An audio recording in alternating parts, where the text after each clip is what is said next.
What up? What up? It's Brian with the Blurting Wild Dad live stream back for another Tuesday night. Um, I had something planned a little bit different, but um, things happened. I was planning on just sitting there and gaming and just kind of playing some Overwatch and just kind of chit chatting or whatnot. But um, I'm still down uploading. I'm still uploading the patch for Overwatch. It's been going for about an hour or so. Um, and to be quite honest with y'all, man, um, I got so much going on right now that this live stream is really the only thing that kind of keeps me balanced. And so it's kind of a promise I keep to myself. But uh I'm fried. My executive function is like fried. And so I'm in full, and I know it's not a clinical term, but I'm in full ADHD burnout. Like my brain is not processing. I had a lot today. I got a lot over the next couple of days. And so I'm trying to squeeze in a ton of work over the next couple of days. All right. And so I'm just processing differently. I'm trying to give myself a little bit of a reprieve. Um, so, and the reality is for ADHDers, and specifically my form of it, is my burnout comes um, when I've done 4 days worth of work in a couple of hours. um, and or if I've had to alter my schedule in a significant way, and that alteration to my schedule required a lot of brain power. And so that's when I end up burning myself out. And it's just a natural ADHD thing. And as I've gotten older, because I used to beat myself up a lot about it. It was one of those things that, I kind of held against myself for a very, very long time. And I've kind of gotten to the point, let me move this light out of my face. Um, I've gotten to the point where it's just something I accept as something as a matter of course, and I don't beat myself up as much about it. But back in my corporate days, in my working days, when I was working, I guess I'm not moving the light out of my face. Back in my days of working corporate um, and running my programs and things along the lines, when my burnout hit, when that executive burnout hit, there was always this big, huge wave of guilt that came along with it. And unfortunately, it kind of started this perpetual negative inner voice where I always felt like I was in trouble.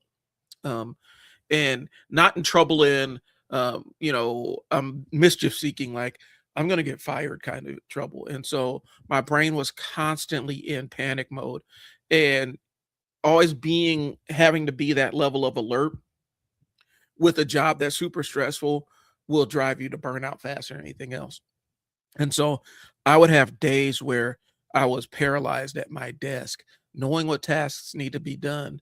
And I probably should have taken a sick day or something, but my brain was not functioning. And so I'm kind of having one of those days. It's not as bad as it used to be, but I give myself grace for that. And it's just an ADHD thing. Um, the reality is, and we can jump into it. What I was dealing with when I was, because um, I had 3 levels of staff that reported to me. Um, yeah, 3 levels of staff that reported to me. We were running a 24-hour, 7-day a week, holidays, weekends kind of shelter program. And I had anywhere between 25 and 45 people reporting to me, and I had to keep all that balanced. And so what happened was, um, and I also had to do all the other compliance stuff to keep a program such as mine accredited, make sure all the staff was caught up on their training, monitor video camera footage, review incident reports, and all this other stuff that was on top of it. And it was really easy to beat myself up when I feel like I couldn't accomplish everything in one sitting. And then that's when the burnout will hit. That's when, my ADHD brain that I kind of cold turkeyed off of any medication was kind of at its breaking point. Um, and that's what happened. So it's not as bad as it used to be, because it used to be crazy. And I'll rap for you. What up? What up? Yeah, give me some bars, man. What up? Hey, hit me. Hey, you said you wanted to rap for me. Drop some bars in the chat. Let's see what you got.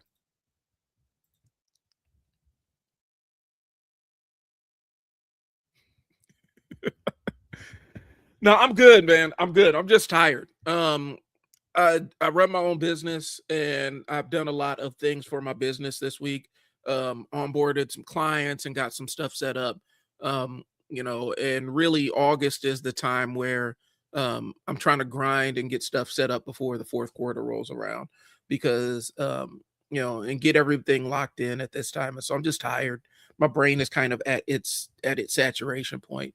And so typically what would be kind of a talking about politics and current events and all the other stuff that's going on, kind of live stream. I want to just sit here and talk about X-Men '97, and what how I learned to cope with the brain with ADHD. So that's kind of where I'm at. It's not a big deal, but it is something that's real. And so, and upside is I've learned how to be peaceful with myself. Like I said, I used to beat the hell out of myself. I would have days where I would have to go to a meeting that was almost 6 hours away. I would drive to the meeting and then come back. And even after, almost 12 hours in the car, I was still trying to get other work done at the crib. And nobody can really work under that thing. And it was all stuff I had put on myself because I was actually at an organization where the management was really, really cool and really cognizant of the mental health of their workers or whatnot. And I was putting a lot of pressure on myself to do a lot of this stuff. And I was also taking care of a sick parent. And at the time I didn't know, but I was doing a lot of end of life care for a sick parent and stuff. And so I had completely stretched myself out. And like I said, I was raw dogging my ADHD at the time because I had come off a lot of my medications, just because, it was where I was at in my life. And so, like I said, the burnout ain't too bad as it used to be. What up, Levi? How you doing? Thanks for tuning in, man. So anyway, tonight I think I'm going to do a little bit of chopping it up about what my thoughts are about the executive burnout, managing a business or whatnot. But I also want to get into X-Men '97 because really that's been the thing that's kind of kept me engaged in comic books and things along those lines. There's so much comic book news out right now that it's hard to keep up. And it's so many books out there that I'm having a difficult time figuring out which ones I want to give my attention to. I'm in all the way into the absolute universe, um, and I'm enjoying everything about the absolute universe. The Marvel Ultimate Universe just wrapped up. I'm curious to see where that goes after this. But yeah, and so it's really hard for me to figure out books I want to land on. I'm kind of playing around on some Superman stuff. Okay. ADHD, autism, experience of burnout right now. Be kind to yourself. That's the best advice I can give you is be kind to yourself, do what you can, and understand that there's always going to be time to do the stuff that you don't get done. The worst thing about it is when you're in a burnout phase and you're beating the hell out of yourself because you have all this stuff that you can't get done and then you're feeling guilty about it. You have this invisible clock ticking on you. You know, sometimes it's worth like I was at like sometimes it's worth taking a write up. It's worth taking a write up at work, just so that you can have your sanity and clarity for the next day. And so I've done that.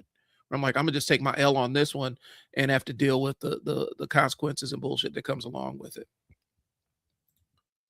Joining us from Brazil, what's up, man? How's it going down in Brazil? Thank you. Oh, no, hey, this is what I'm here for, man. I just want to share my experience and maybe it helps somebody else out. That was my old world. That's what I used to do. And even though I'm running my own like marketing agency or whatnot, I still, do a lot of more pro bono work with people and stuff like that and helping people out. And so I like to share my experiences because I came from that behavioral health background. And it never really leaves you. The only reason I left that field was because again, I hit a big wall of burnout when my mom died.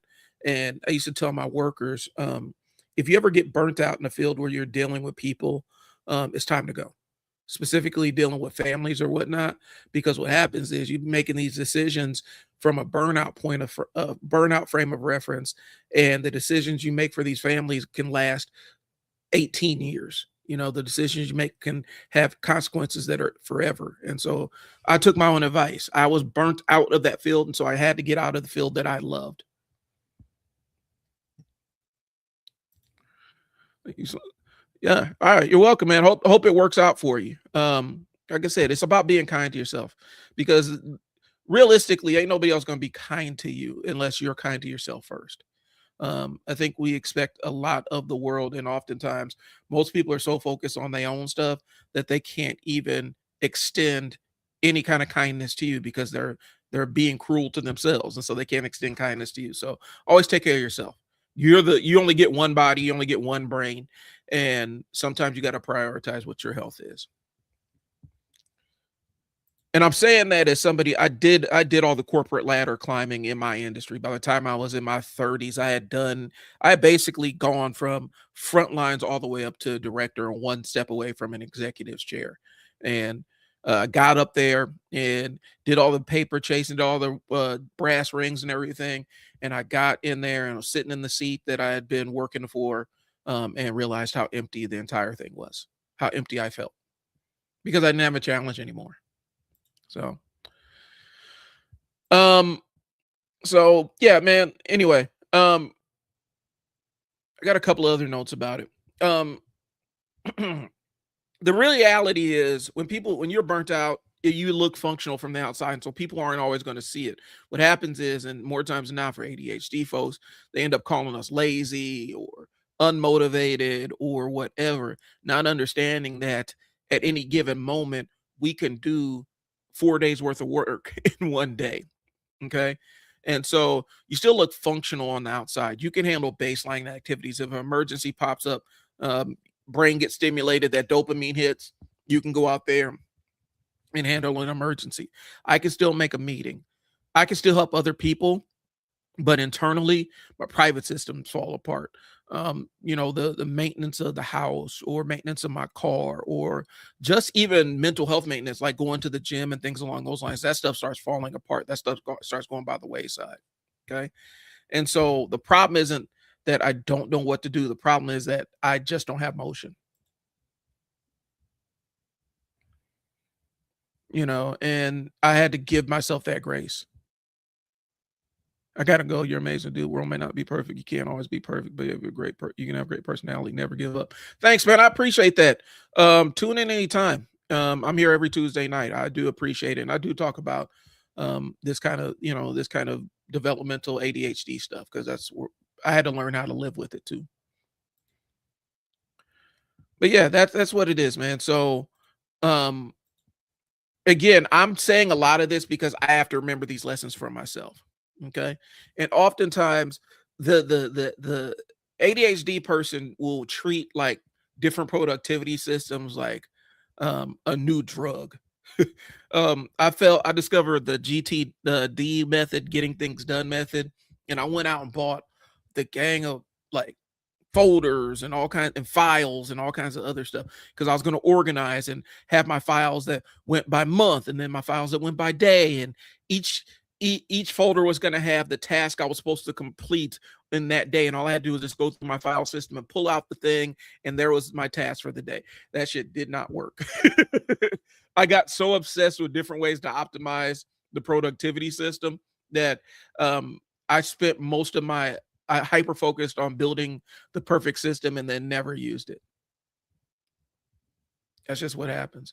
That's the same reason I can't, like, people will talk, oh man, you need to be using Notion. Um, using Notion. And Notion is supposed to be, the end game for all productivity tools. And I jumped into Notion. I have a couple of Notion notebooks. I think I probably have a couple of different accounts. I cannot figure Notion out to save my life. It's too much. It's too complex. And so, but I still have it and I still play around with it. Just because hopefully maybe I can find some use out of it. Okay. For me, the thing that helps me when I'm in burnout is reducing decisions. and doing like my minimum viable activities for the day. What is the thing that's going to allow me to survive the day? Okay. And by giving myself low hanging fruit, I'm able to knock out those goals really easily without feeling guilty about it. And it allows me to rest. It lets me feel like I accomplished something, like at least I got this done. And I think that's kind of helped me out more than anything else. At least I have this one thing done, or these two things is a minimum viable deliverable. I focus on getting that done. And then it makes life a little bit easier for me. It makes the ADHD a little bit easier to process. All right. Talked enough about that. Let's talk about X-Men 97. Um, and this is a huge ass spoiler alert. If you have not watched X-Men 97, and you intend to, and you don't want to be spoiled, if you have not watched X-Men 97, I'm just telling you, this ain't the place for you. Because I'm gonna give my takes on season 1 all the way up until where we are now. And I was excited about X-Men 97. I think people need to understand, when I was growing up, typically comic book television shows and movies were trash. Like that was the basic baseline of comic book stuff. It was trash. It was bad. And I still have nostalgic memories of the old like Hanna-Barbera, I think Fantastic Four show, and a couple of other things. But by and large, those shows were bad. The movies were even worse. Comic book movies when I was growing up, man, in the 90s, bro, comic book movies, it was guaranteed to suck.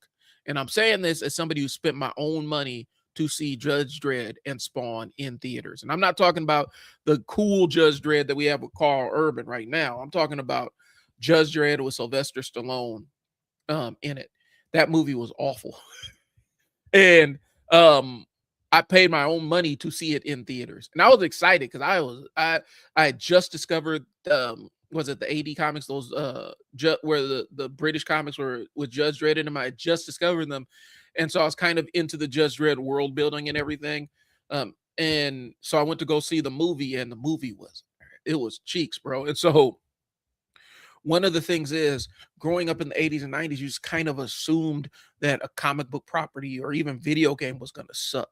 The video game for Silver Surfer on NES, it reduced me to tears. I was like 10 years old, and that game was so damn hard. And I was so excited because I saw it. I had a issue of West Coast Avengers, and it was the issue where they kicked US Agent out of the group, and he almost beat Hawkeye to death. And so there was advertisement in there for Silver Surfer on NES, and I was like hyped, like, oh yeah, man, I can go rent this. I rented that. That game was so hard. I didn't make it past one damn level on that. I rented it, and I even tried to keep it for an extra day. I couldn't make it past one level on that game. It should reduce me to fucking tears. I got a following on Twitch, man. People follow me on Twitch or whatnot. I don't really like, I'm doing this is kind of a thing for me. You know, I got more longer form, more narrative content that I've been writing and stuff, but the live streams are really just kind of my outlet for the week. I do so much business stuff during the week. I just want to get a chance to sit down and nerd out about stuff. If people join me, cool. If not, I ain't sweating it. I make my money. The biggest thing is, and I know the game since I do business and do marketing and stuff for small businesses and things along those lines. I know the game that typically on social media, you don't really have to have a big following if you got a business model. And so I figure if I sit here and share my voice enough, when I start some creative endeavors, the people that rock with me are going to rock with me. But yeah. So anyway, yeah, the reality was watching like and seeing Spawn in theaters, bro, because the crew that was like, and I don't know if I'm dating myself, I might be. Back in the days, you would see movies and the whole crew would want to go see it. Like that'll be the outing that you know, all the crew would bring their girlfriends or whatnot. We would all go get together and meet at the theater and watch it. And that's what Spawn was. We was gassed off of Spawn. And I think it was a lot to do with the fact that I had been reading the Spawn comic books like since I was a lot younger. But then also we had that HBO series, the Spawn HBO series, which is probably one of the GOAT it's probably one of the best series HBO ever produced. Best animated series. Um Spawn was so dope. It was so amazing. And so we was hyped to go see Spawn in theaters and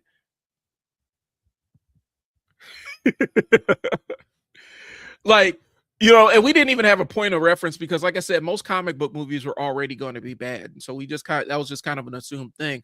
But this was exceptionally trash. And so we went to go watch Spawn in theaters, and it had all the pieces that Michael Jai White, John Leguizamo played the clown. There were a lot of other pieces to it, but damn it, that movie was bad, bro. So I'm saying all that to say this: X-Men '97, X-Men kind of stands out as a competently done um cartoon comic book cartoon from the 90s. The other one that was really good was Silver Surfer. If you ever get a chance to watch old episodes of Silver Surfer that used to come on Fox, take your time and watch those because they treated the source material very, very well. Um, Spider-Man the animated series, I think it kind of fell victim to 90s shit. In the 90s.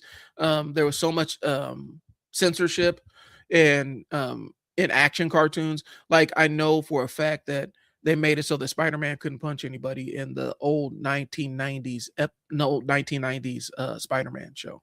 He couldn't punch people. All he could do was throw people. And if he did punch something, it had to be like a robot or something. There were so many weird rules about combat and stuff on cartoons in the 90s that I don't know even how we had Ninja Turtles or anything along those lines because um, the only people that could get punched in cartoons were like robots. They could show violence against robots, but Spider-Man couldn't punch bad guys.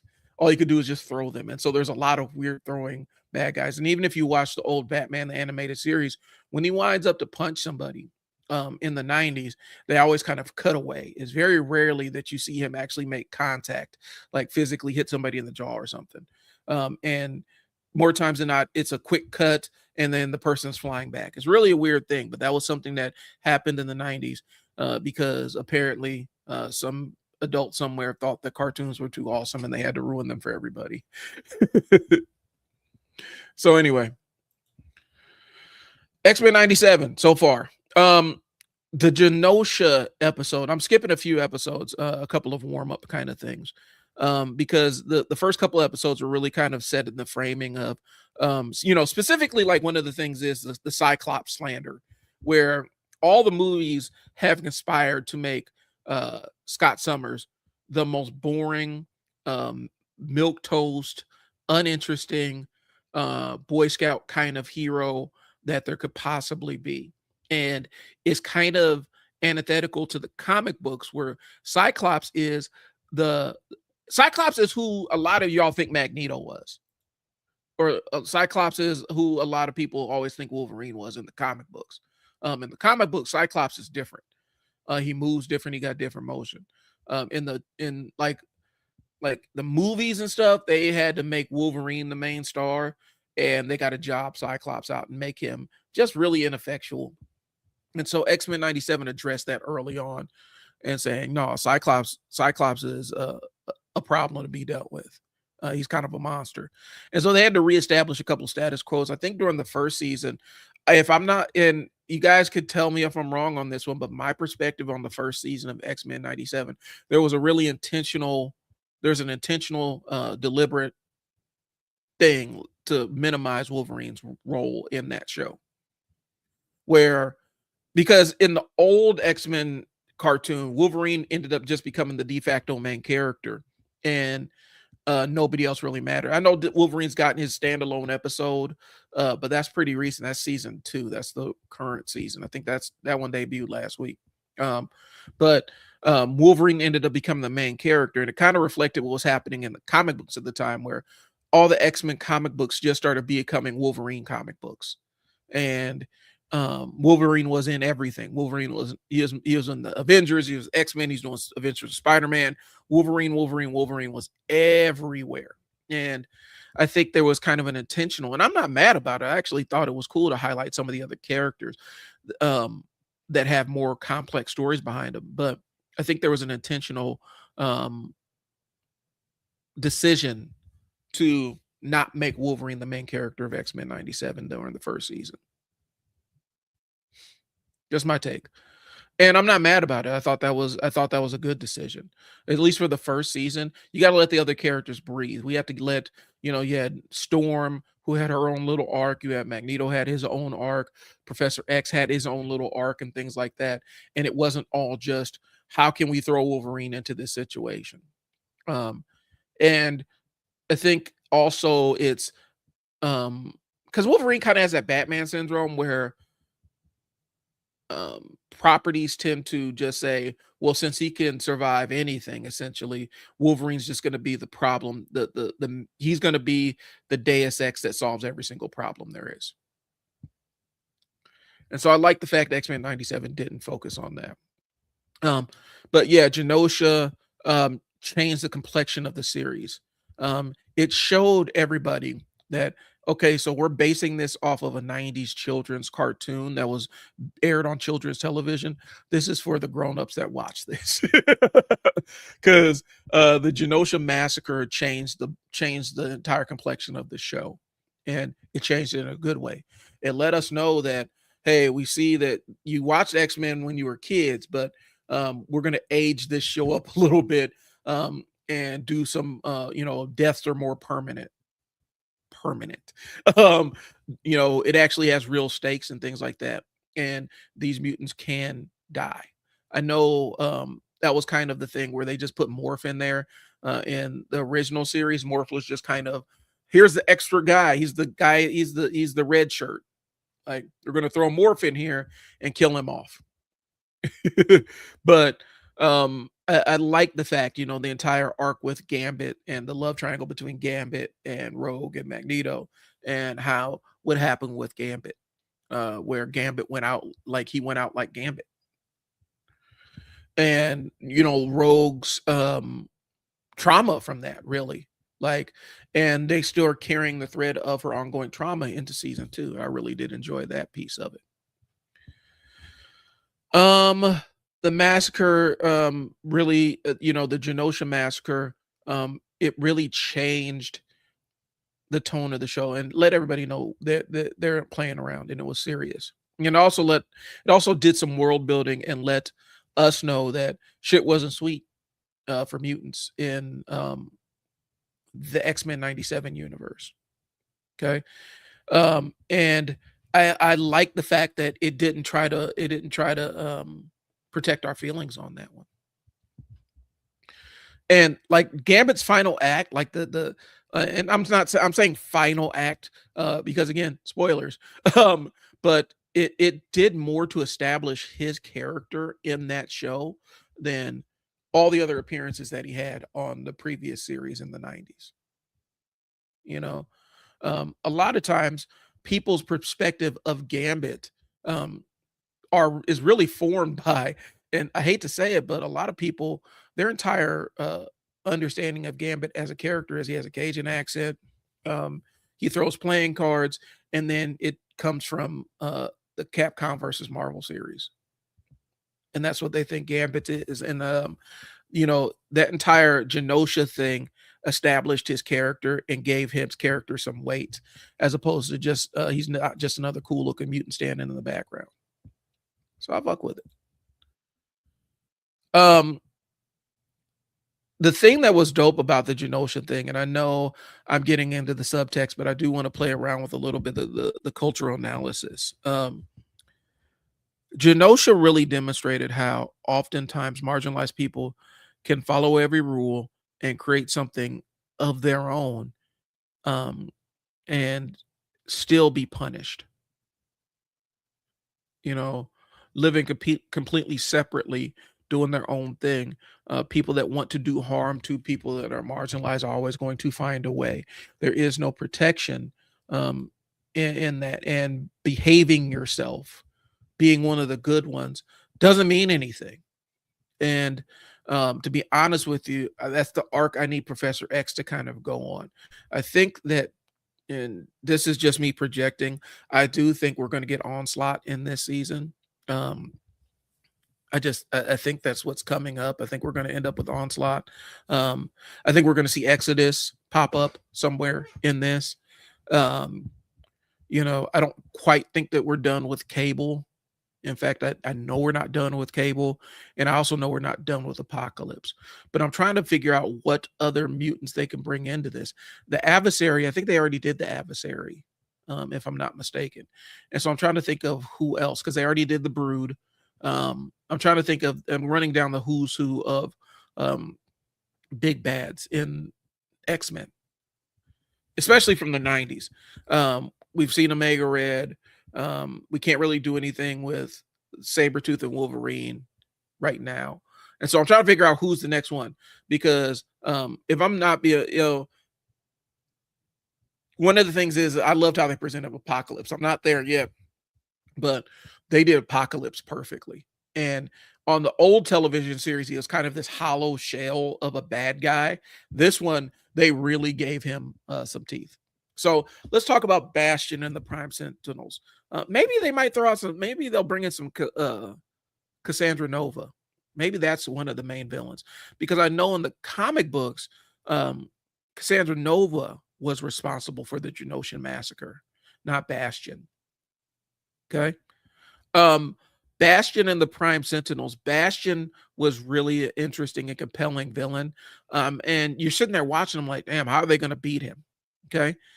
He turned everybody, he weaponized humanity against mutants. And in the process, he ended up becoming a threat to human beings, the human beings that he was tasked with protecting, and mutants, which really was an interesting twist on his character. I would have liked to see a little bit more Nimrod in this one, because I know in the entire Krakoa era, Nimrod was essentially the overarching villain of that story. And I would love this, because Nimrod's a real fucking threat. Nimrod is terrifying. And the entire Nimrod Bastion thing, combining, I forgot who he combined with. I think it was, I'm trying to remember. I think it was a Master Mold and Nimrod that combined that created Bastion. I'm not quite sure. I can't remember. But anyway, I wish that we had a little bit more FaceTime with Nimrod, but Bastion, it was a real threat. There was a level of intimacy to the violence that he was delivering on, specifically like Magneto, like the entire shaving thing, bro. Like that was, all right. Question. Let's go. If they remade the X-Men movie, would they want to set in the late 90s, or do you want them to reboot everything with new people and new stories? That's interesting. Here's the thing: if we do another X-Men, if they reboot the X-Men movies, the only thing I require is that Wolverine is not the main character of the book, of the movie. Like, have him in there, but everything became too Wolverine centric, and that's basically what happened in the 90s, where Wolverine just hijacked all the X books. And I think if they remade the X movie, I think a period piece would kind of be dope. If I'm not lying, like a period piece would be kind of dope. But it looks like it's not going to make a difference, because the X-Men are going to be set in they're going to be in Doomsday. They're already projecting the kind of debut in the new Spider-Man joint, and so they're going to be modern day regardless. I don't know. I just want a well-written story, if I'm being honest with you. But a period piece X-Men story would be dope. To be honest with you, a period piece, if they ever did Power Man and Iron Fist and did an animated series on that one, it needs to be a period piece, and I would absolutely watch the hell out of that. But X-Men as a period piece, I think it could work, because they did it with First Class, where it was like set in the 60s, if I'm not mistaken. And they introduced some interesting things into that world. The young Professor X and young Magneto. So I don't know. I would want it set, if we did late 90s, I would want the early 90s stories that Claremont was writing. I don't want the late 90s X-Men stories. Late 90s X-Men stories were not too great. There's too much going on. Even up to the early 2000s X-Men stories. I followed the book. Like I was a huge X-Men fan, but uh, so if they do a movie, I think 90s would be a dope. Um Actually 80s. X-Men in the 80s would be kind of dope too. I don't know. There's so many different options and ways they can spin it. We need Sinister. The movies are begging for Sinister, and I would like to have a redo on Apocalypse because Oscar Isaacs or whatever that dude's name is, he was great at Moon Knight. He's great as Moon Knight. Um, I do not like the Apocalypse that they ended up putting in the X-Men movies. It was whack. It was whack. Um, but I think Sinister in the movies would be amazing. Um, just because there's so much you can do with Sinister. He has such a big personality. Um, you know, I think that you can make a really compelling villain out of him, and he is directly responsible for absolutely just screwing with the X-Men in unbelievable ways. I think Mr. Sinister would be dope. Um, I think that, like I said, you got to redo Apocalypse. To be honest with you, hell, I could think they could do the Adversary if they wanted to. I don't know how they would present the Adversary, but I think that could work too. Um, there's so many different villains throughout the years that you could put in X-Men. To me, I still think Nimrod, Nimrod, not the Sentinels, Nimrod, would be a fantastic X-Men villain. Specifically how they wrote him in the Krakoa era, where Nimrod was just kind of a dick. Like, he was just kind of he was an asshole, and it added an edge to his personality. They gave Nimrod this personality, and he was just kind of a snarky asshole who's also incredibly brutal. I still that panel what he did to Iceman, was it at the Hellfire Gala? What he did to Iceman? That shit was haunting. That was haunting. Um, and so I think if we start out with Sinister, we can build up. One of the things I think happens with comic book movies and comic book universes in general is, and I'm kind of picking on DC, the James Gunn DC. Um, I think they tried to and when they did Justice League, they went too high and too fast. They jumped the ladder too fast. There were plenty of Justice League villains that were Team Buster level villains that they could have put in there. Was it Despero? They could have absolutely done that. Starro, the Star Conqueror, like all of them could have worked as villains, and I think they tried to jump too high by going immediately to Apocalypse and bringing on Steppenwolf and eventually Darkseid. Because after that, after you defeat Darkseid, what's left from a Justice League standpoint?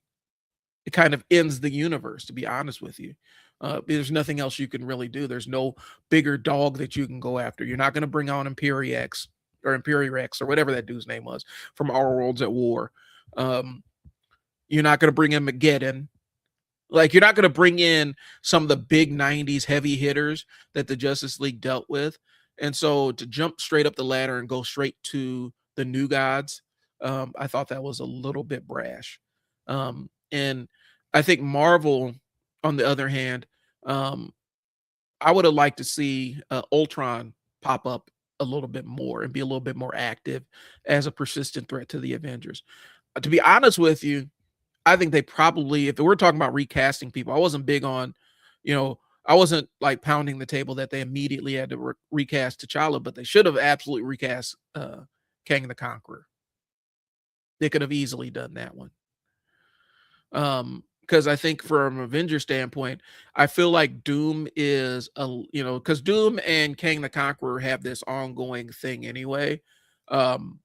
It's kind of like Doom and Mephisto, where they have this ongoing rivalry, and I think that you can work your way up to it. I'm not shitting on Doomsday yet. I'm excited to see the movie, but I do think if we're gonna bring in Doctor Doom as this world-ending villain, um, I would have liked to see them recast Kang and just reshoot the Kang Dynasty. try it with somebody else. Just because I think he was such a unique villain to the Avengers, specifically how they presented him in Loki.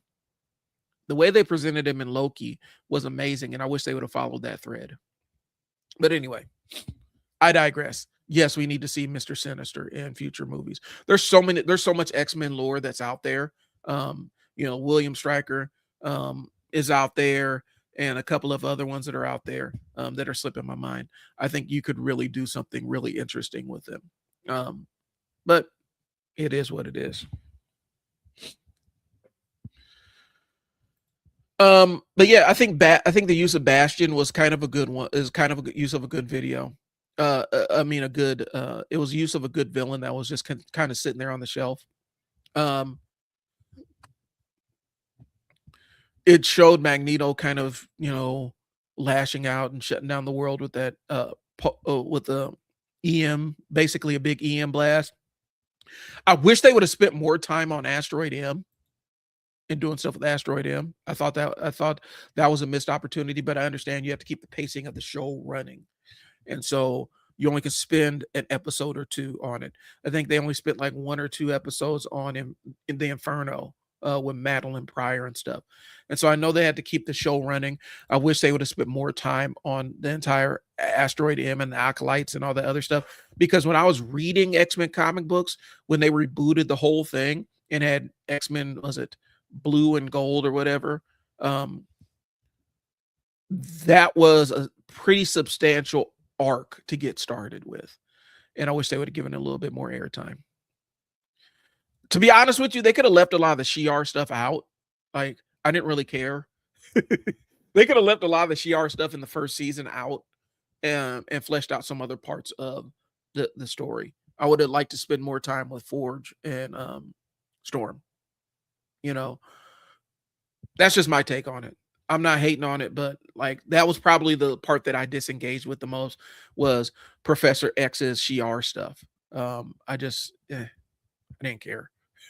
Didn't care. And there's a thread where I realize I don't care a ton about Professor X, and I don't know why, but I just don't really give 2 shits about him in X-Men 97. I like Professor X. I've always liked him in the comic books. For some reason, I'm having a difficult time caring about him and caring about what happens to him on the show. It ended on a good cliffhanger. Season 1 ended on a good cliffhanger, where it scattered the X-Men to all the different time periods.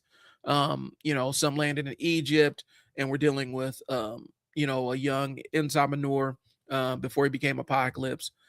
Scott and Jean met their son, essentially. Well, Scott's son, Jean's stepson, if you will, and met the future version of Nathan. It did give a layer of menace because you're sitting there, and it kind of mimicked, if you're being honest, the entire thing, the Fatal Attractions part. It did mimic Magneto's backslide after he had led the X-Men team in the 80s and become the headmaster, and the backslide that he went on when he was reverted to an infant. And he found out that Myra McTaggart and Professor X tried to alter him when he was a baby, and what he came out as, and how jaded he was, and he returned to his true roots of villainy and stuff. I think they redid that with Apocalypse, where this time Magneto was the catalyst, where he was trying to basically alter Apocalypse before Enza Manor became Apocalypse, and pretty much with the same backlash that Charles had with Magneto, where it culminated in Magneto ripping out Wolverine's skeleton. If I may be conflating a couple of things here. I'm sitting there thinking about it. Let me make sure I got my orders right. Because I'm trying to remember now. Because I know.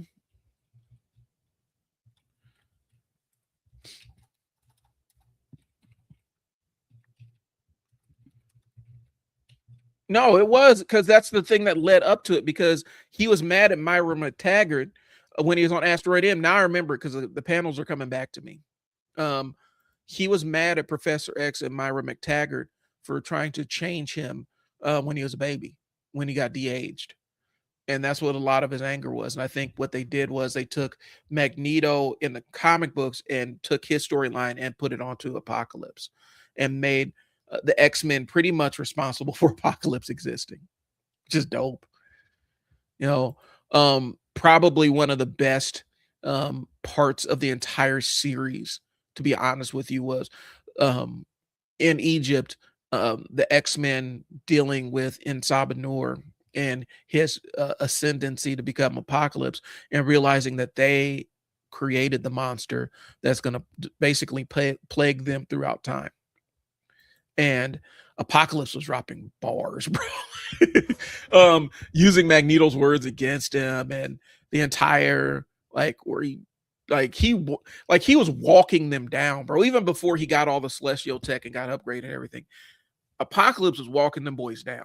Like they didn't have nothing for him before he even became powered up.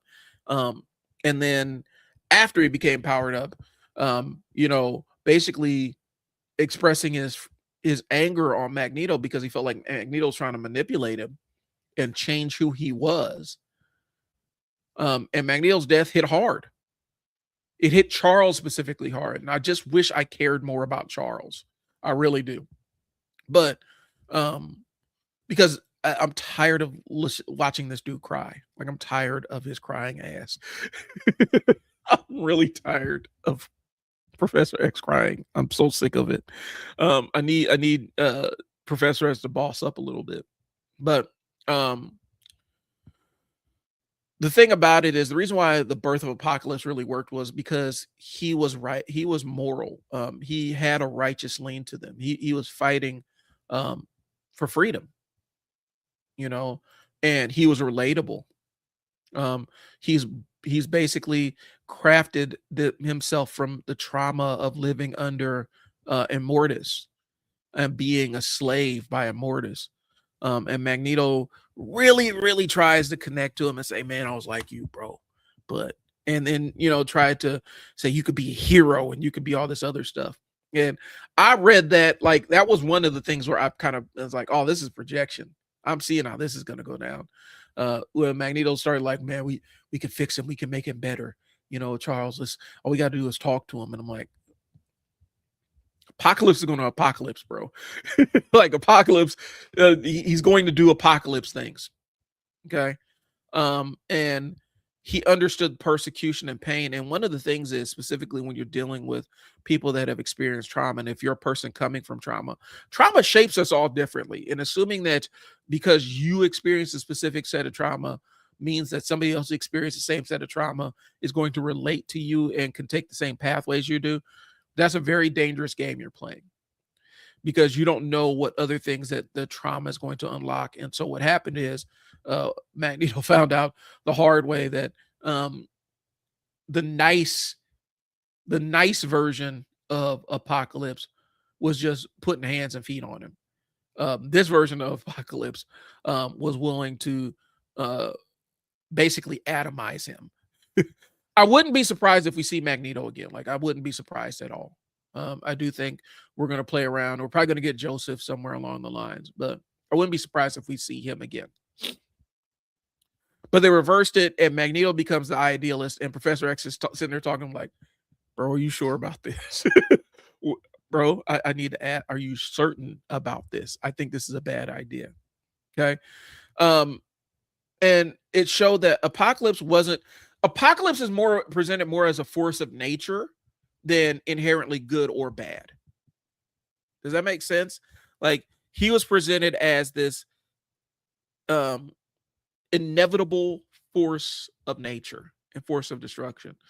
And I appreciate that framing a little bit more than, well, he needed an opportunity to be a good guy. No, Apocalypse is always going to be. And that's what he said. I mean, he's like, I will always be. And so I appreciated that. And I would have been disappointed if they did do the Apocalypse redemption arc, even though I know in the Krakoa era specifically, they have done kind of a redemption arc for Apocalypse. And so he's not necessarily a bad guy, he's not necessarily a good guy. He's kind of a chaotic good, if that makes sense. Or he's a well-ordered evil. But he was an X-Man. And I don't think I hope that they don't regress him back because I think the character development on Apocalypse has actually been one of the better parts of um what happened in the Krakoa era. All the way up until that Revelation shit. That Age of Revelation was cheeks. That was trash. Age of Revelation was probably one of the most disappointing arcs that I've read in the last 5 years. And they stopped the entire line for it. And I didn't like it. Wasn't enjoying the books. They didn't really seem to add up to anything. And it almost felt like Sins of Sinister all over again, except with less interesting stuff happening. The Weapon X episode was kind of an outlier for me. I was kind of hot and cold on it. I thought the horror elements were really good. I didn't quite understand all of a sudden Wolverine and Sabretooth are cool with each other just because they're taking down Weapon X. I almost feel like that should have been a flashback episode, and then they would have found another way to get Wolverine his adamantium back. I think it came out of left field just because the Wolverine and Sabretooth beef is pervasive and is real. You know, Sabretooth showing up to crash Wolverine's birthday and inflict graphic and traumatic shit on him on his birthday just for the love of the game. I don't like the fact that, oh, we're going to work together kind of stuff. It was really weird and it felt out of place. And also the dynamic of how Wolverine kind of played Morph. That was kind of gross. I get it, and I know Wolverine's the best at what he does, and what he does isn't very nice, but that did seem out of character for him to a degree. Just because, you know, he's always been the bit one about betrayal and loyalty and honor and stuff to his teammates. And Wolverine's always been the one in the comic books that gets in his feelings when he feels like somebody has manipulated him or taken advantage of him. And the way he did Morph, that just seemed really out of character. I'm wondering what they're doing with that. I feel like they just said, okay, we took Wolverine's adamantium out. We need to get it back in. We need an episode to do it. Plus, we need Omega Red in here somewhere. And that's what they ran with. Maverick, they just killed Maverick. Like, Maverick just dead. That first dude that they killed, that I can't even remember his name. I can see his face. He's just dead. I feel like there's a lot of pieces left on the board, and I feel like the Weapon X episode, if they're going to do it, it should have been 2 episodes. They could have done one in the past of them trying of all the Weapon X former Weapon X soldiers revolting. Like, you get Sabretooth. We're actually in the past where they actually are working together, and that he rounds them up. We're going to go take down Weapon X, and it makes sense because they do have a working relationship, and then one in the future where Wolverine and Morph go back to Weapon X so that he can figure out his adamantium and stuff. I just didn't like that episode. I'm not going to say I didn't like it. It just felt out of place and weird. That's it.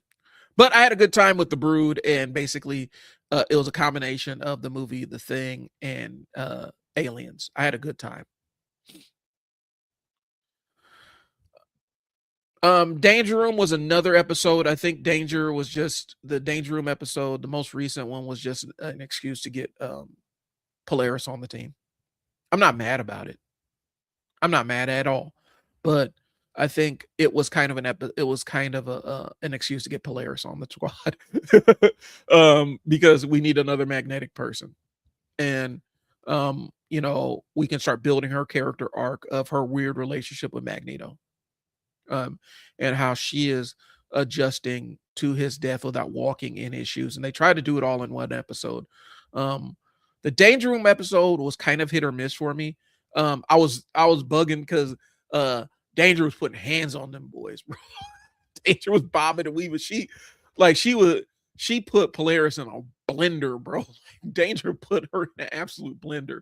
But I'm hoping that this is kind of the mid-season lull and we get a storyline that starts becoming a thread.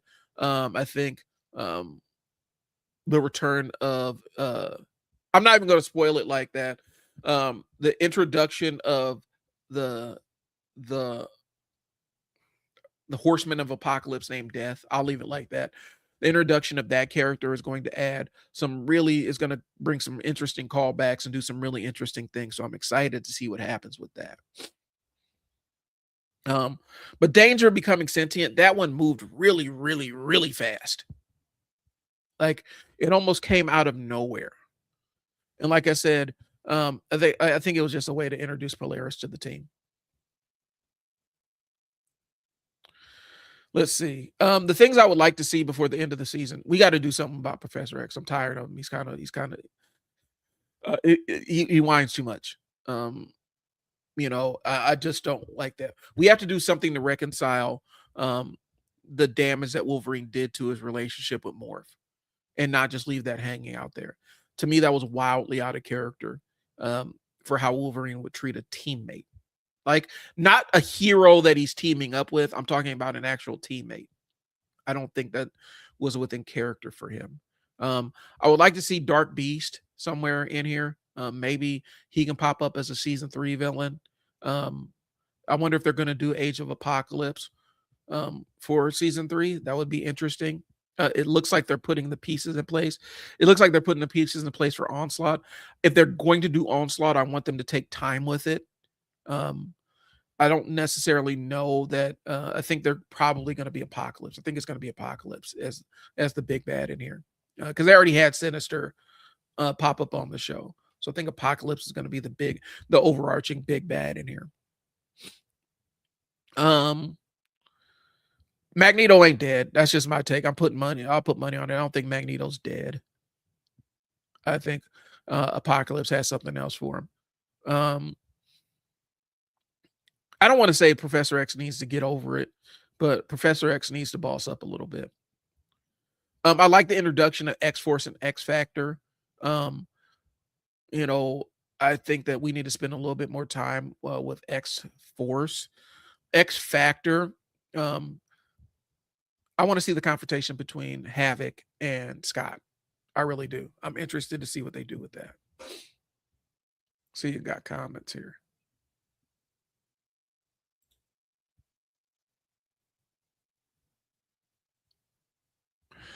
I'm in the middle of a community Q shit show about a data center company trying to build here and get around the city. Hey, do you focus on that? You can always catch me on the replay.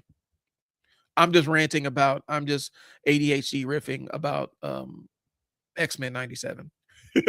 I'm this is kind of a low effort stream, not low effort, but it's like my brain is I'm overwhelmed and overloaded. And so I'm just talking about stuff I like.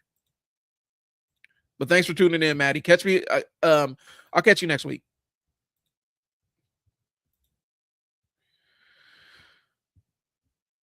So anyway, I didn't want to come in here and just produce a definitive breakdown of X-Men 97. I needed enough structure to kind of structure my night a little bit. And because the live stream is basically how I keep my sanity. And like I said, I know somebody asked, why are you on here if nobody's watching you? I got my people on Twitch that follow me and whatnot. But the reality is this is for me. And I think a lot more like online content would be a little bit more humanized and a little bit more interesting if people were doing it for themselves and not for these perceived audiences or things like that. Because when I show up, I'm not showing up as a character. I'm showing up as a dad who likes comic books and politics. All right. A lot of times when people show up online, they have to hype themselves up and get themselves into a character because they're doing it for an audience or doing it for other things. I don't have any problem with people making money doing this. Shit, more power to you. Knock yourself out. But when I hop on here, I'm doing it for me. Just because this is a promise I make to myself, and it's kind of my outlet for the week, where I get a chance to nerd out and talk to people that are other nerds and stuff like that. And so when people say, "Well, why nobody watching you?" I really don't care. That will come. I got some more intentional content coming out that I'm actually in the process of writing and recording. And it's going to be more comic book and politics focused, but it's not going to be like these wide ranging, anything goes kind of conversations on live streams. Okay. But yeah, that's I did the structure just to keep me on point, y'all. Um, and so and a lot of it had to do with the ADHD burnout. It's me kind of embracing the fact that some days you can have a low effort day. So that's all I got, y'all. I do appreciate y'all. I'm gonna probably have a more organized live stream next week, but I had to get this one out. But I appreciate y'all. Love y'all. Thanks for tuning in. I'll catch you on the flip. Peace.